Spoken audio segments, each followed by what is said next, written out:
ದಾಂಡೇಲಿ ನಗರದ ಹಳೆ ನಗರಸಭೆಯ ಮೈದಾನದಲ್ಲಿ ತಾಲೂಕಾಡಳಿತ ಮತ್ತು ನಗರಾಡಳಿತದ ಆಶ್ರಯದಡಿ ಕನ್ನಡ ರಾಜ್ಯೋತ್ಸವದ ನಿಮಿತ್ತ ಗಮನ ಸೆಳೆದ ಸಾಂಸ್ಕೃತಿಕ ಕಾರ್ಯಕ್ರಮ.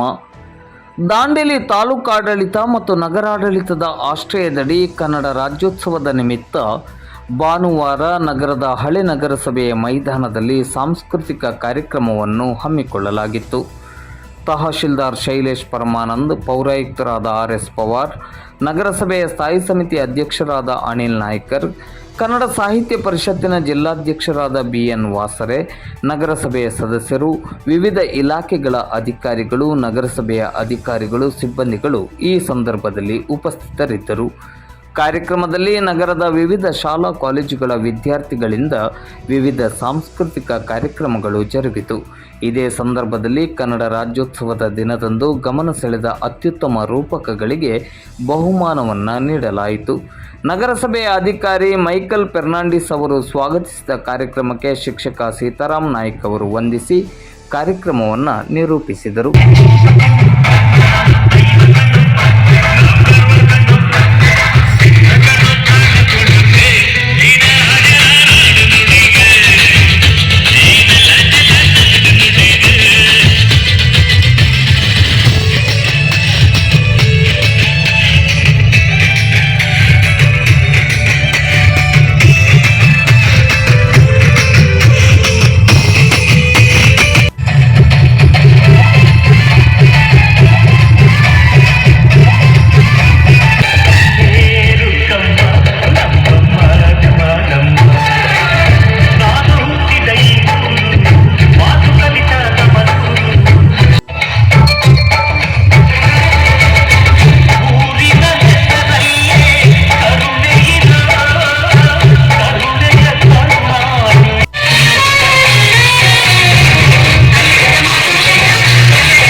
ಎಲ್ಲ ಶಾಲಾ ಕಾಲೇಜುಗಳು ಏನು ರಾಜ್ಯೋತ್ಸವ ಸಮಿತಿ ತಾಲೂಕು ಆಡಳಿತದ ವತಿಯಿಂದ ಸಮಿತಿಯಲ್ಲಿ ಏನು ನಿರ್ಣಯ ಆಗುತ್ತೋ ಆ ನಿರ್ಣಯದಂತೆ ಇನ್ನೂ ಹೆಚ್ಚಿನ ಸಂಖ್ಯೆಯಲ್ಲಿ ತಾವೆಲ್ಲ ಭಾಗವಹಿಸಿ ಅತ್ಯುತ್ತಮ ಸ್ತಬ್ಧ ಚಿತ್ರಗಳನ್ನು ನಮ್ಮ ದಾಂಡೇಲಿ ಸಾರ್ವಜನಿಕರಿಗೆ ತಾವು ಸಮರ್ಪಣೆ ಮಾಡ್ತೀರಿ ಅಂತ ಆಸೆ ಭಾವನೆಯೊಂದಿಗೆ ಮುಂದಿನ ವರ್ಷವೂ ಕೂಡ ಈ ವರ್ಷ ಪಡೆದಂತಹ ಎಲ್ಲ ಶಾಲೆಗಳು ಪ್ರೈಜನ್ನು ಮತ್ತು ಉಳಿದ ಶಾಲೆಗಳು ಕೂಡ ಪಡೀಲಿ ಅಂತ ಆಶಯಿಸುತ್ತಾ ನಮ್ಮ ನಗರಾಡಳಿತ ಮತ್ತು ತಾಲೂಕು ಆಡಳಿತಕ್ಕೆ ರಾಜ್ಯೋತ್ಸವ ಕಾರ್ಯಕ್ರಮಕ್ಕೆ ತಾವೆಲ್ಲ ಶಿಕ್ಷಣ ಇಲಾಖೆಯ ಅಧಿಕಾರಿಗಳು, ಶಿಕ್ಷಕರು, ಗುರುಮಾತೆಯರು ಮತ್ತು ಎಲ್ಲ ವಿದ್ಯಾರ್ಥಿನಿಯರು ಮತ್ತು ಅವರ ಪೋಷಕರು ಮತ್ತು ಎಲ್ಲ ಇಲಾಖೆಯ ಅಧಿಕಾರಿಗಳು ಸಹಕಾರ ನೀಡಿದ್ದಕ್ಕಾಗಿ